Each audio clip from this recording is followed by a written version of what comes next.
त्रिपुरा से IAS officer निकले, IPS officer निकले, कोर्ट में जज बने, चीफ सेक्रेटरी बने, डीजीपी बने, क्योंकि हमारा लक्ष्य है कि अब हमारा ऑफिसर सलूट नहीं मारेगा, हमारे ऑफिसर पर लोग सलूट मारेंगे।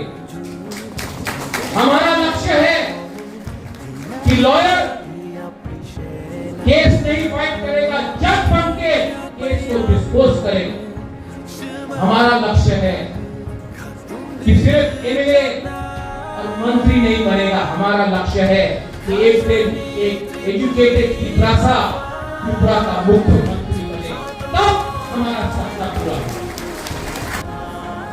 जिस दिन आपका स्टूडेंट स्टेट का चीफ मिनिस्टर बनेगा, उस दिन आपको भी लगेगा कि मैं टीचर बन के मेरा छात्र मुख्यमंत्री बना।